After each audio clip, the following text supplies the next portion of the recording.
عمر صاحب بہت بہت شکریہ وقت دینے کے لیے. 26ویں آئینی ترمیم کے حوالے سے بات کرنی تھی کیونکہ آج اسپیشل کمیٹی کا دوبارہ اجلاس بھی ہوا ہے. یہ معاملہ کہاں تک پہنچا ہے, لیکن اس سے پہلے اب پاکستان تحریک انصاف کی طرف سے ایک اور احتجاج کی کال سامنے آئی ہے. اب سے کچھ دیر پہلے شیخ وقاص اکرم صاحب نے ٹویٹ کیا کہ 15 تاریخ کو اسلام آباد کے ڈی چوک پر احتجاج ہوگا, اور اس سے پہلے جن اضلاع میں احتجاج کی کال دی تھی وہ واپس لے لی گئی ہے تاکہ تیاری ہو سکے 15 تاریخ کو. اب کیا وجہ ہے اس احتجاج کی, کیونکہ 15 تاریخ کو آپ کو پتہ ہے ایس سی او کا اجلاس ہونا ہے, پاکستان میں ہونا ہے, یہاں پہ ہیڈ آف گورنمنٹس آئیں گے, وزیر خارجہ آئیں گے انڈیا کے, اور دیگر جو ہیں ڈیلیگیشن ہوں گی یہاں پر. اس موقع پہ پی ٹی آئی احتجاج کرنے جا رہی ہے. بسم اللہ الرحمن الرحیم. شہزاد صاحب بہت شکریہ. دیکھیں ہماری ریڈ لائن وزیر اعظم عمران خان صاحب ہیں, اور وزیر اعظم عمران خان صاحب کو ایکسیس ان تک رسائی اڈیالہ جیل میں نہیں مل رہی. ہمیں جو رپورٹس ہیں, میں نے ٹویٹ بھی کی تھی کل رات کو, کہ سب سے پہلے ان کو قید تنہائی میں رکھا گیا ہے. انہوں نے سورج تقریباً 6 اکتوبر سے نہیں دیکھا. دوسری چیز یہ ہے کہ ان کو ایئر انفیکشن ہے, ان کو طبی علاج جو ہے وہ میسر نہیں ہو رہا, ان کو ڈاکٹر تک رسائی نہیں ہو رہی. تو یہ وہ ساری چیزیں ہیں جو ہمیں بہت زیادہ تشویش ہے پاکستان تحریک انصاف کی رینک اینڈ فائل کو. اور آج عدالت میں بھی ہم لوگ گئے اور عدالت نے وہ اجازت نہیں دی کہ بین تک. کیوں؟ یہ کہا کہ یہ تو ہیومن رائٹ وائلیشنز ہیں, انسانی حقوق کی وائلیشنز ہیں, پہلی چیز. دوسری بات یہ ہے کہ پاکستان تحریک انصاف ایک پرامن جماعت ہے.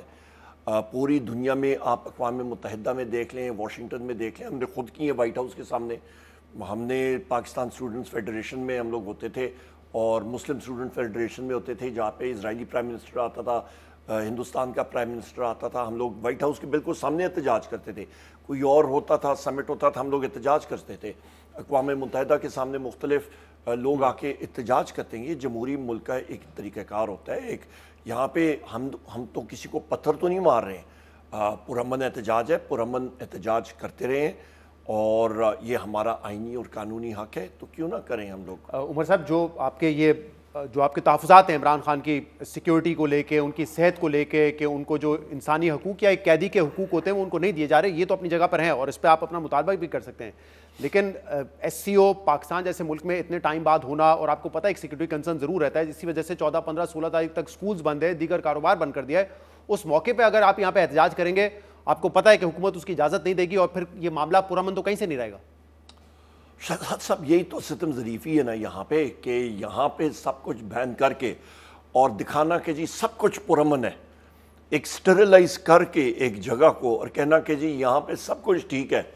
اس طرح تو قوم نہیں چلتی نا. ابھی یہ لوگ مطلب ہمارے سعودی دوست آئے ہوئے ہیں, اور یہ بار بار یہ انویسٹمنٹ کی حکومت ان کو کہتی ہے کہ جی اہلاً و سہلاً یہاں پہ انویسٹ کریں.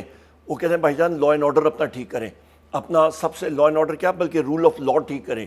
رول آف لا ہوگا, آئین اور قانون کی بالادستی ہوگی, ہمارے جو کاروباری مفادات ہیں وہ پروٹیکٹ ہوں گے, تو تب ہم لوگ یہاں پہ انویسٹمنٹ کریں. سعودی عرب نے کل تعریف کی ہے کہ پچھلے 2 سال میں پاکستان نے جو اکنامک اسٹیبلٹی دکھائی ہے اس کی, اور 27 ایم او یو سائن کیے ہیں $2.2 بلین کے. اگر ان کو پاکستان کے جو اس وقت انسانی حقوق کی خلاف ورزیاں ہو رہی ہیں یا جو پولیٹیکل انسٹیبلٹی ہے, اتنا ان کے لیے کنسرن ہوتا تو وہ یہاں پہ آ کے ایم او یو کیوں سائن کرتے؟ میں مسکرا اس لیے رہا ہوں شہزاد صاحب کیونکہ آپ منسٹری آف فائنانس میں چلے جائیں اور ان سے کہیں کہ وہ الماری ذرا کھولیں جہاں پہ ایم او یوز پڑے ہوئے ہیں. پوری الماری جو ہے وہ پڑی ہوگی ایم او یوز کی. ایم او یو سے بات کچھ نہیں چلتی, بات چلتی ہے برکس اینڈ موٹر, مطلب زمین پہ کیا چیز ہو رہی ہے. اس وقت سعودی وفد یہاں پہ ان کے منسٹر فار انویسٹمنٹ وہ آئیں گے کیوں اگر وہ پاکستان کے حالات کو لے کر اتنا کنسرن ہے؟ دیکھیں جی یہ پہلے بھی آئے تھے, ہم تو اس وقت انتظار کر رہے تھے کہ $25 ارب چین سے, $25 ارب سعودی عرب سے, $25 ارب جو ہے وہ امارات سے. 2 سال ہو گئے وہ $25 ارب, $75 ارب گیا کدھر؟ یہاں پہ تمہارے اوپر $30 ارب کے قرضے چڑھے ہوئے ہیں جو اس سال انہوں نے دینے ہیں, کاغذوں میں انہوں نے دکھائے ہوئے ہیں $18 ارب. ہر جگہ یہ 2 نمبری کرتے ہیں. کون 2 نمبری کرتے ہیں؟ یہ حکومت پاکستان, اور کون. صحیح, لیکن یہاں پہ ان سے میں نے فائنانس کمیٹی میٹنگ میں پوچھا تھا, میں نے کہا آئی ایم ایف کا قرضہ لینے کے لیے جا رہے ہیں آپ نے انرجی ریفارمز بھی کرنی ہے, تو آگے سے ہنس پڑے حکومت والے کہ جی وہ دیکھی جائے گی, یہ ٹرانچ تو لے لینا. تو لو تے پھٹو والی بات کر رہے ہیں. آپ کو لگتا ہے کہ سعودی وفد جو یہاں پر آئے جو کہہ رہا ہے کہ ہم پاکستان کی مدد کرنا چاہتے ہیں اور ہم پہ ٹرسٹ کریں, آپ کے خیال میں وہ سنجیدہ نہیں ہے اس وقت انویسٹمنٹ کے حوالے سے؟ دیکھیں سعودی وفد کا, آپ شہزاد اقبال صاحب, وہاں پہ سعودی انویسٹرز بہت سوفسٹیکیٹڈ انویسٹرز ہیں. یہ بات درست ہے, ٹھیک ہے. وہ دیکھتے ہیں کہ ملک میں کوئی آئین قانون کی بالادستی, آپ کا کورٹ نظام, یہ ساری چیزیں ہیں یا نہیں ہیں. یہاں پہ تو ایس آئی ایف سی ہم نے دیکھا پورا آپ کا وہاں پہ فلور انہوں نے لے لیا. وہاں پہ ہمارے آرم فورسز کے لوگ بیٹھے ہوئے ہیں, کوئی آرمی سے, کوئی نیوی سے, کوئی ایئر فورس سے, کوئی ان سے پوچھے کہ جناب آپ انٹرنل ریٹ آف ریٹرن مجھے بتا دیں, نیٹ پریزنٹ ویلیو بتا دیں, ڈسکاؤنٹ ریٹ بتا دیں, اس کا مطلب کیا ہے, اس کی انالیسز نہیں ڈنڈا لے کے اور سوٹا لے کے ہر چیز آپ مارتے رہیں اور کہہ جی یہ آئی انویسٹمنٹ, یہ آیا ڈنڈا, یہ آئی انویسٹمنٹ, اس سے تو نہیں ہوگا. پاکستان حکومت تو چلیں یہ شو کر سکتی ہے, لیکن میں یہ سوچ رہا ہوں, میں یہ جاننے کی کوشش کر رہا ہوں کہ سعودی وفد کو یا ان کی منسٹر کو کل آ کے اس اعلانات کی ضرورت کیوں پیش آئی, اگر یہ جیسے شو کرنے کی ضرورت کیوں پیش آئی ہے؟ دیکھیں سعودی عربیہ تو ہمارا اسٹیٹ ٹو اسٹیٹ ان کے ساتھ تعلقات ہیں, وہ ضرور پاکستان میں انویسٹمنٹ کے بارے میں بات کریں گے, but at the end of the day مطلب وہاں پہ جو ادارے ہیں وہ آ کے اس وقت انویسٹمنٹ کریں گے, ان کے پروفیشنل لوگ ہیں, بہت سوفسٹیکیٹڈ انویسٹرز ہیں, وہ جب دیکھیں گے کہ یہاں پہ آپ کا ان کا کیپٹل کا تحفظ ہی نہیں ہے, سرمایہ کا تحفظ نہیں ہے, وہ نہیں کریں گے. تو آپ کو لگتا ہے کہ انویسٹمنٹ نہیں کریں گے؟ اب کمنگ بیک ٹو دس, کیا 15 تاریخ کی ڈیٹ آپ لوگوں نے اس لیے دی ہے کیونکہ آپ پریشر ڈالنا چاہتے ہیں حکومت پہ, حکومت کے لیے یہ ایس سی او امپورٹنٹ ہے, پاکستان کے لیے امپورٹنٹ ہے, تو آپ چاہتے ہیں کہ اس وقت اس کا اعلان کر کے حکومت پہ پریشر ڈالیں تاکہ جو رسائی ہے عمران خان تک وہ ملے, کیونکہ اس میں ایک نقطہ جو شیخ وقاص حکم صاحب کی ٹویٹ ہے اس میں یہ بھی ہے کہ اگر عمران خان کو ڈاکٹرز, اہل خانہ, قائدین اور لائرز تک رسائی نہیں دی گئی تو پھر بھرپور احتجاج ہوگا. کیا یہ کنڈیشنل ہے؟ دیکھیں ہمارا سب سے اہم چیز یہ ہے کہ عمران خان صاحب تک, وزیر اعظم عمران خان صاحب تک ہمیں رسائی ملے, اس کے بعد دیکھیں گے ہم لوگ. اور سب سے پہلی چیز یہ دیکھیں ہمارے پاس, ہمیں تو آپ نے دیوار کے ساتھ لگا دیا, عدالت میں جاتے ہیں تو عدالت میں کہیں نہ کہیں سے چٹ آ جاتی ہے, کوئی چیز ہو جاتی ہے, وہاں پہ وہ چیز کہتے ہیں کہ جی جب تک بین ہے تو تب تک آپ کی رسائی نہیں ہوگی. یہ کہاں کا ہیومن رائٹس ہے, کہاں کے انسانی حقوق ہیں؟ بھائی آپ ایک شخص کو, ایک پارٹی کو آپ نے دیوار سے لگا دیا.